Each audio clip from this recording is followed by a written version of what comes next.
To pay attention to the man of God whom God wants to use to bless us with his word undiluted today. This is our gathering. This is our thing. God has sent us a pastor to speak to us today, and we welcome you warmly in the name of the Lord Jesus. Amen. Praise the Lord. Hallelujah. I want to thank God again for this excellent privilege He has given me to share His word with His people. And I want to thank our senior pastor who has deemed it fit that I should have a time like this to speak to God's people. He has a lot of pastors' friends. He could have called any of them, men that have been in the ministry for years, but he deemed it fit to call me. I said, sir, God bless you for this privilege. I want you to tell your neighbor, someone sitting beside you, tell that person that there is a blessing that has your name on it. There is a blessing that has your name on it. Every one of us has a blessing that has our name on it. Amen. And the Bible tells us in Ephesians chapter 1 verse 3 that God has blessed us with all spiritual blessing in the heavenly realm. He didn't say God will bless us. If he had said that God will bless us, that would have been a promise. That would have been something that we'll be expecting in the future. But the Bible says he has. Meaning that the blessings of the Lord upon our lives is our present, our reality. So I want to talk to you today on the topic that I titled, the blessing that has your name on it. The blessing that has your name on it. The Bible tells us that there came a time in the life of the Israelites that they told God that they needed a physical king, a king that could take them to war. And God was displeased by their request because God was their king. But they said, no, we don't want a spiritual king. We want to be like other nations. We want a king that we could see with our eyes. Whenever there is a war, we want a physical king that could take us to war. And that request displeased the Lord, and it also displeased his prophet Samuel. And the Lord said to Samuel, it was not you that they have rejected, it was me. I want you to go ahead and give them a king, just as they have requested. And the Lord gave them King Saul as the physical king that could take them to war. And you know what happened? There were two things that Saul did, and the kingdom and the kingship was taken away from him.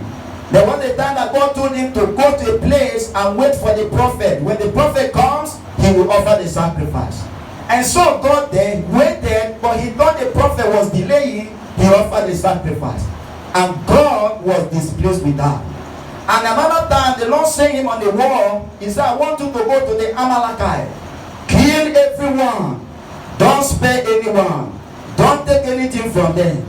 And so obeyed. He mobilized his soldiers and they went to war. He killed everyone, but he spared the king. And when he brought the king, the Lord was displeased. And the Lord told him, because of this, the kingdom has been taken away from you. And that was how the kingship of Israel was taken away from Saul. And the Bible says, and the prophet Samuel mourned for Saul as if he mourned for a dead child. After he had mourned for Saul for many months, the Lord said to Samuel, how long will you mourn for Saul, seeing that I have rejected him? I have chosen a man after my heart, a man that will do everything that I want him to do. I want you to take your oil, go to the house of Jesse, and anoint one of his sons as the next king of Israel. And when the Lord said that, he never told the prophet, the particular son of Jesse, that he had to anoint. So he got there. When he got to the house of Jesse, he met 7 sons of Jesse. And he lined them up. And he was about to anoint the first son of Jesse. But the Lord rejected the first son of Jesse. How do we know? How was he able to know that this person was rejected by God? The prophet brought the oil, opened the oil, poured the oil on his head, and the oil refused to come out. That was how he knew. The second son passed, the oil could not come out. The third son passed, the oil could not come out. All the 7 sons that were in the house, they all passed, the oil could not come out. That was when the prophet said to Jesse, are all these your sons? Jesse said, oh, there remained one among my sons. He is not here. He's in the bush taking care of the sheep.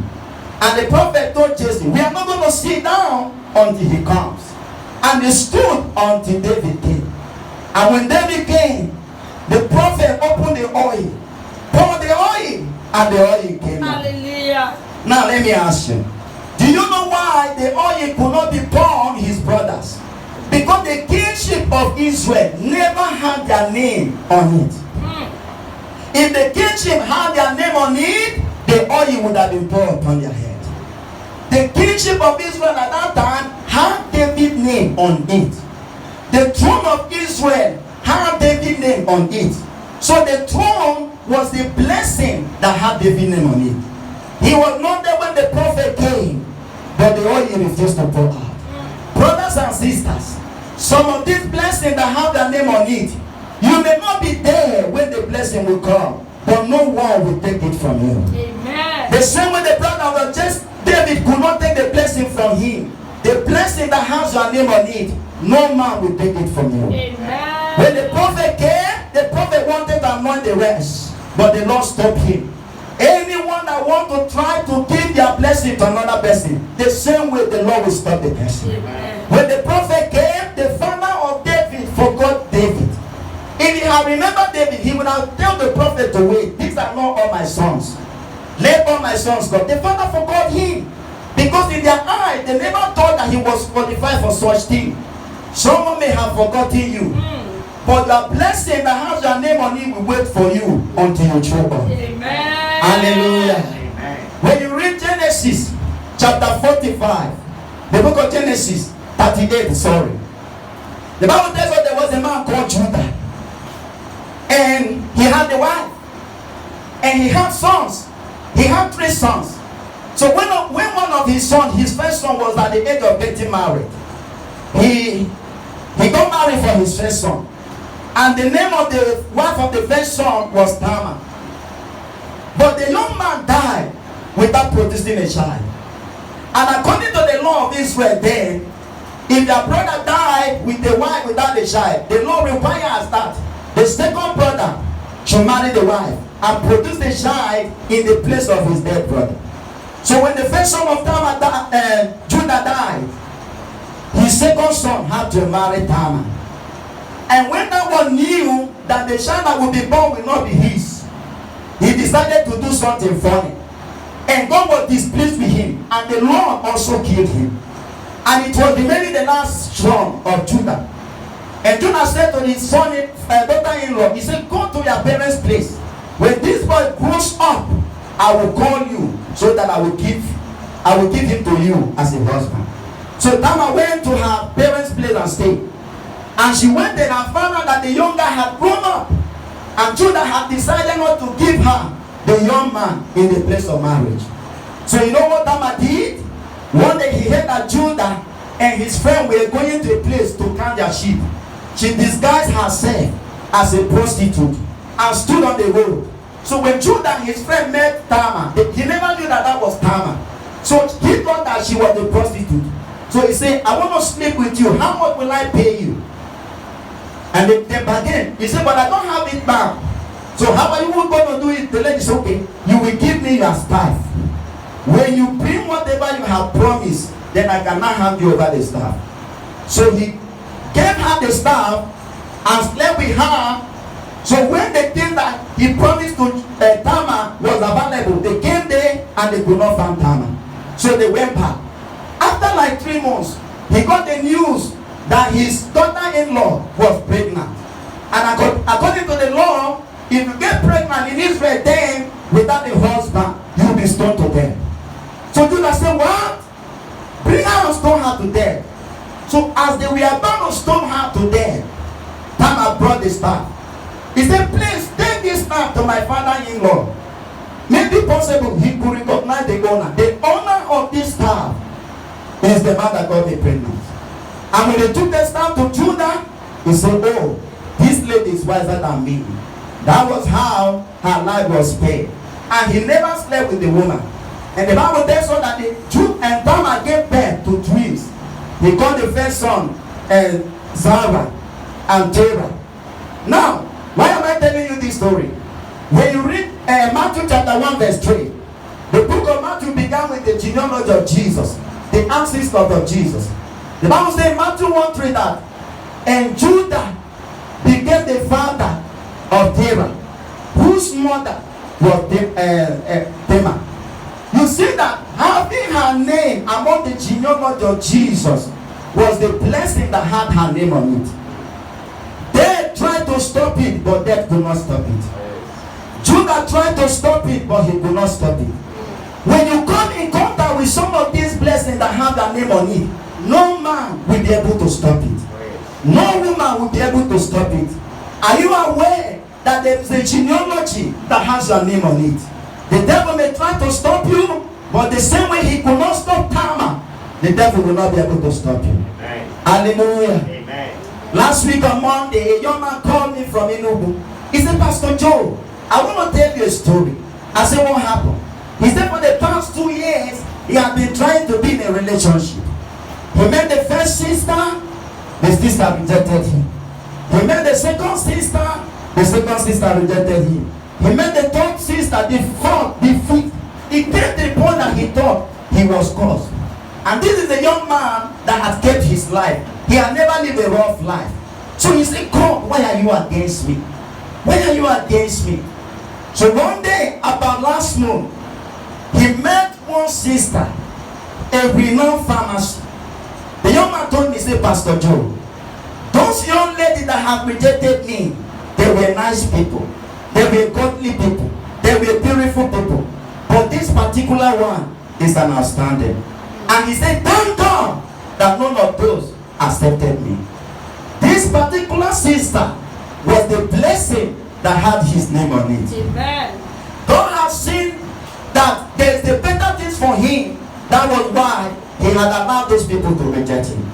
And when we talk about the blessings that have their name on it, some of those blessings that have their name on it may not look like a blessing. It may look like a curse.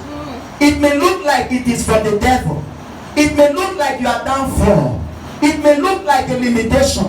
But at the end of it, you will find out that in the real sense, it is not limitation. It is a blessing. I want to tell you about a young man called Joseph. In Genesis chapter 45, the Bible says after Joseph had made himself known to his brothers, the Bible said they were sad. They became afraid. He said, no, you don't have to be afraid. You were not the one that brought me here. It was God that brought me here to preserve lives. Now I want to let you know, how did God bring him to Egypt? That means God was behind the hatred that his brother had about him. When he was put into the pit, God was behind it. So the pit that they put him was the blessing that had his name on it. Why? If they had not put him in the pit, the Ishmaelites that were traveling wouldn't have seen him. If they had not sold Joseph to the Ishmaelite, the Ishmaelite wouldn't have sold him to Potiphar. If he was not sold to Potiphar, he wouldn't have met Potiphar's wife that accused her wrongly. That means he wouldn't have been put into prison. If he had not been put into prison, he wouldn't have met Pharaoh's official and interpreted dream for them. And if he had not interpreted that dream for them, he wouldn't have gone to the palace. So those were blessings, but they looked like a curse. It was as if it was the devil. But look at what he told his brothers. It was God. He didn't say it was the Satan. He didn't say it was the devil. He didn't say it was an enemy. He said you were not the one. God brought me to this place. Some of these blessings that have their name on it, at the beginning of time, they may not look like a blessing. At the beginning of time, they may look like a setback. At the beginning of time, you might think that it is a frustration. But if you will stay in faith, at the end of the day, you will know that these are blessings. David Macklin told us that the first time he came to Nigeria with his wife, after they had spent 2 years, because he met another missionary in Enugu, after they had spent like 2 years, he was wrongly accused. Wrongly accused for something that he knew nothing of. And he was sent back to the United States. When he was sent back, he felt so bad. He said, God, remember, he had known for many years. He said he had known for many years he will be a missionary to Africa. So it was not a surprise to him. He knew it many years. He said, God, you gave me this dream. You were the one that brought me to this place. What happened? At that time, maybe he thought this was a curse. Maybe he was thought that this was Satan. But it was a blessing in disguise. After he went back, stayed some time, and the FUPI board in the United States, they found out that this man was wrongly accused. They returned him back. And the man that wrongly accused him was sent back. Now, if that man had not wrongly, maybe he would have still been staying. And maybe Reverend Macklin would have ended up as a junior missionary. But it was a blessing that had his name on it. It was a blessing that had his name on it. Our pastor told me once the problem he had when he was in Turkey. I believe when that problem happened, you say, God, why are you against me? This is the place I make money. You had plan on what you were going to do with money. But you never knew it was blessing on these guys. Without that problem you had, we wouldn't have been here today. Without that problem you had, you wouldn't have returned. If you had not had that problem, you wouldn't have had time to study the Bible and discover the oneness of God. Without that problem, you wouldn't have gone to Bible school. Maybe by now you would have still been a Trinitarian. But at the beginning of time, when you had that problem, it didn't look like a blessing. It looked like a curse. It was when you had that blessing and you began to pray, and the Lord revealed to you that in your community there's a particular bottle that was buried. And according to the story he told me, you called home, and before then your mother have had this headache for years. You called home and said, go to social place, unturn the bottle. And when that bottle was undone, that was how your mother was set free. If you have not had that problem, maybe by now your mom wouldn't have been set free. And that was when peace returned in your family. If you have not had that problem, maybe by now there wouldn't have been peace in your family. At the beginning, it didn't look like a blessing. Yes. At the beginning, it looked like a curse. But at the end, it became a blessing. That was the blessing that had your name on it. This, your wife, is the blessing that has your name on it. This, your children, are the blessing that have your name on it. Pastor Solomon told me the very place where he stays for his business, how someone else had paid for the place, and the person did not come back. And people were coming, madam, we want to rent this place. And the lady will tell them, someone else has paid for this place. And the person did not come back. And that place was there for some years. The person did not come back. And the lady refused to rent the place out. But when Solomon showed up, even though somebody had paid for the place, his own story was different. And today, that is where he is. So that place is the blessing that has his name on it. Because if that place never had his name on it, the lady would have rented it to other people. But when he came and the place was given to it, there's some blessing, there's some promotion, there's some favors that have our name on it. The place we read in Ephesians chapter 1 verse 3. The Bible says that God has blessed us. And what is the blessing? Are you aware that the covenant that God had with Abraham was only binding for the Jew? The Gentiles were not part of that blessing. Apart from the Jewish nation, every other country was regarded as Gentiles. America is the Gentile nation. England is the Gentile nation. Nigeria, all the countries of the world, they were rejected people. The Bible said they were not part of the covenant. But God has seen that in future, he will have one family. So he became a man and shed his blood. Why his blood? Because the Bible said without the shedding of blood, there is no remission of sin. It was the blood of Jesus as the Gentiles that gave us access to the covenant of God. So the blood of Jesus is the blessing that has an name of it. When Jesus hung on the cross, that was one of the biggest blessings that you receive. Without his death, there wouldn't have been salvation. If there had never been salvation, there wouldn't have been Christianity. So his death is the reason why we are here today. So when we talk about the blessing that have a name on it, sometimes it's not money. There are blessings that is bigger than money. There's a promotion that is bigger than money. How much will you buy salvation? How much will you buy the infilling of the Holy Ghost? How much? How much? You find out that at the end of the day, none of us could buy salvation. But God, who sees the end before the beginning, never wanted us to perish. He had a plan to bring the Gentiles into his family. So he became a man. He became a man. He couldn't offer the blood of animal because human blood was superior to animal's blood. And he couldn't offer human blood, just as our pastor said the last time. He doesn't want human sacrifice. And he couldn't have sent another person because that wouldn't have been authentic. So he became a man by himself. He had to humble himself and put on flesh. Because without the shedding of blood, there is no remission of sin. And the Bible tells us in the book of John chapter 4 that God is the Spirit. And the Bible tells us in Luke, Jesus told them after he has resurrected, he said, touch me and see that the Spirit has no blood. So the God who is the Spirit had no blood.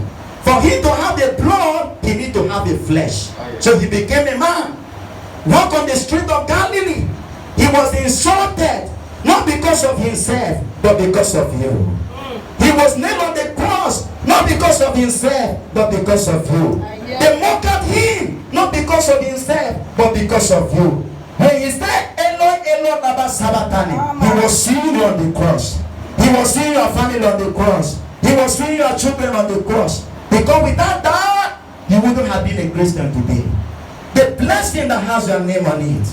I told you that some of these blessings, at the beginning, they don't look like a blessing. Yes. Do you know that one of the best gifts that Jesus got on earth was the Judas kiss? One of the best gifts was the Judas kiss.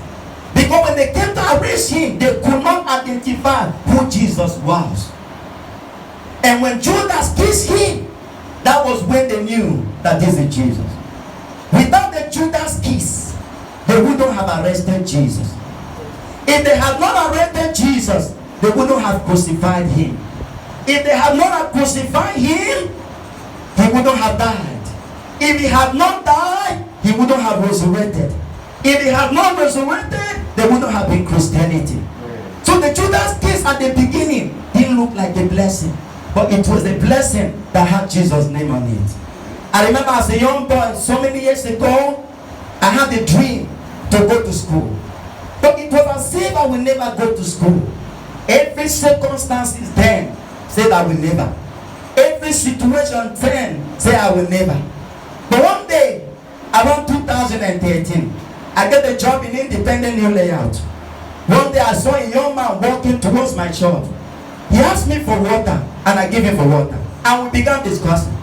So he asked me, have you been baptized in Jesus' name? I said, Jesus' name? I'm talking about Isaiah Chioke. I said, well, I have been baptized. So what is the difference between baptism and in Jesus' name? He said, no. Baptism has to be in Jesus' name. I said, you are talking rubbish. So he said, okay, there's no problem. I'm not going to argue with you. If you find any place in the Bible where someone was baptized in the name of the Father, Son, he said, come to my school. I never knew he was a student. He said, come to my school, we will give you 1 million. I said, are you real? He said, I'm real. He being a study, a one who loved the world. I went to the Bible and searched. And I couldn't find one single place where anybody was baptized in Jesus' name. So the next day that he was passing, I called him. I said, we are friends now. I want to re-baptize. I said, you have a school here? He said, yes, we have a school. And that was how I got to know about the Bible college. Now, when I went on that, without Isaiah, I wouldn't have known the Bible college. If I had not known the Bible college, I wouldn't have met Reverend Jackie and Reverend Maggie. If I had not met them, they wouldn't have given me scholarship. So Isaiah didn't give me money, but he was a blessing that has my name on it. The man that gave me that job, if I was not working there, maybe I wouldn't have met Isaiah. So God positioned me in that place because he knew he had something for me. So the man that gave me that job was the blessing that had my name on it. When I got to college, it was a full college. They were not running part-time. But Reverend Jackie looked at me. He said, young man, I want to help you. You are the only person that is permitted in school to run part-time. If Reverend Jackie had not done that favor for me, I wouldn't have gone to college. So you see that Reverend Jackie was a blessing that had my name on it. Without him, I wouldn't have met Reverend Macklin. And if I had not met Reverend Macklin, I wouldn't have finished college. In 2017, Global University in the United States offered me a degree in theology. I had a dream to go to school, but the Bible said that God is able to do exceedingly abundantly, above all that we ask or think, according to his power that is. I was planning to school in Nigeria, but today I have a degree from United States. Isaiah Chioke was the blessing that had my name on it. The man that gave me the job was the blessing that had my name on it. Reverend Jackie was the blessing that had my name on it. Reverend Gerald Mantley was the blessing that had my name on it. That I'm in Abuja is because of Isaiah Chioke. The blessing that has your name on it. Look at where we are today. Look at where. I believe when we had that problem there, we thought that that was the end of the world. We were like, how are we going to do? But look at. And you told me how they have tried to rent this place for many times and they didn't see somebody. They have tried to rent this place. And I believe the reason why God decided that nobody, because he saw today. Yes. He saw today. It was not only the laundry he has seen today.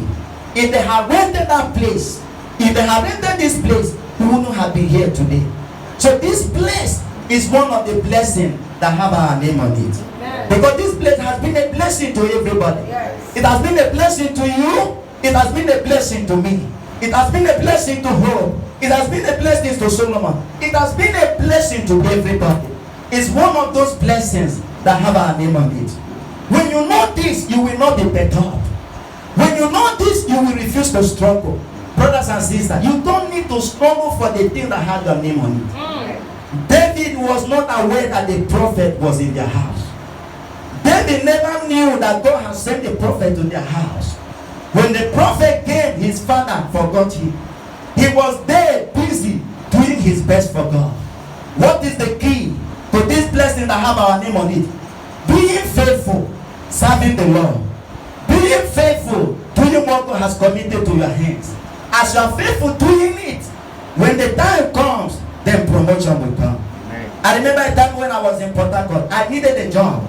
I needed a job badly. Sat everywhere, could not get the job. Called everyone I knew, no one could help me. And I began to pray. And one day the Lord spoke to me. He said, I want you to go to 214 Romanba Estate, beside me Okoro Police Station. He said, there's a company there. Go inside, they will give you a job. I lived in Port Harcourt for years, but I had never been to that estate. So I had my bag, entered the bus, got to First Artillery, walked down, and I saw it. He gave me the name of the company, Smart Clean Limited. I saw the one 214, and I saw the company. I went in, met the receptionist, Sister Choma from Imo State. She told me that there was no vacancy. I got back home and began to pray again. The Lord said, go back to that place. Among the phone numbers of the people, copy the second one.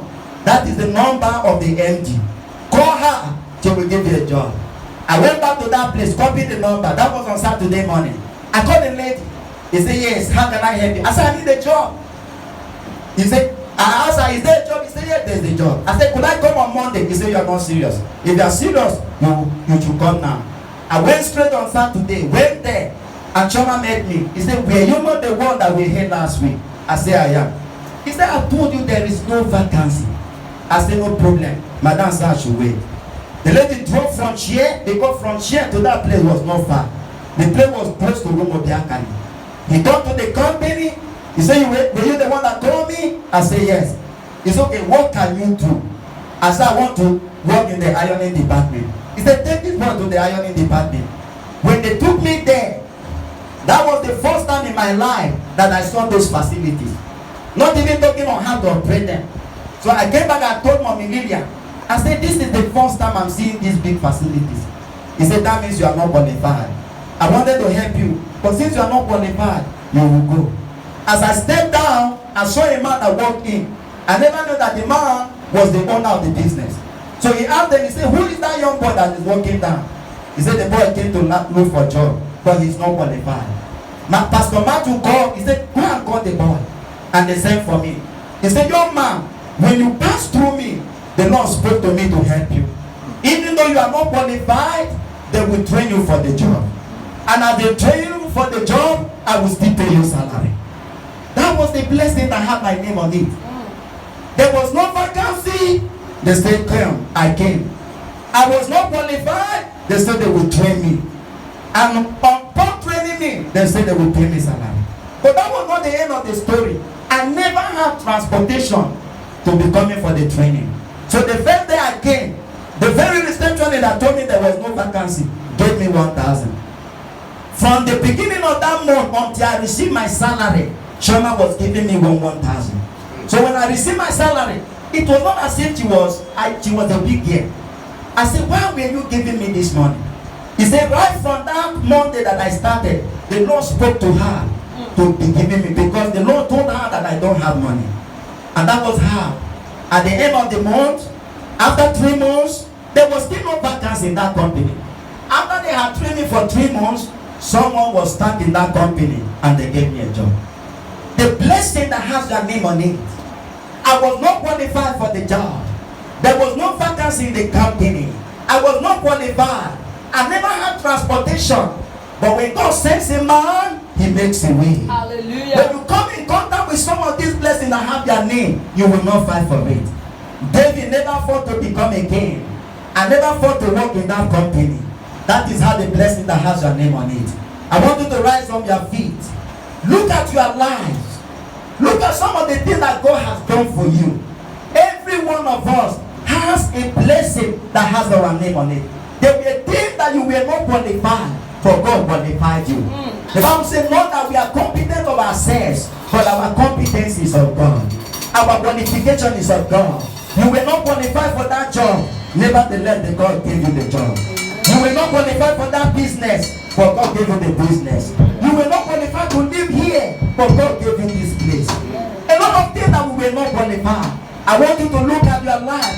Think back. Remember how God has been with you. Lift up your hands and begin to pray. Father, we give you glory. We thank you for the blessing that have our name on it. We thank you for the promotion that have our name on it. We thank you for the favor that have our name on it. We thank you for destiny helpers that have our name on it.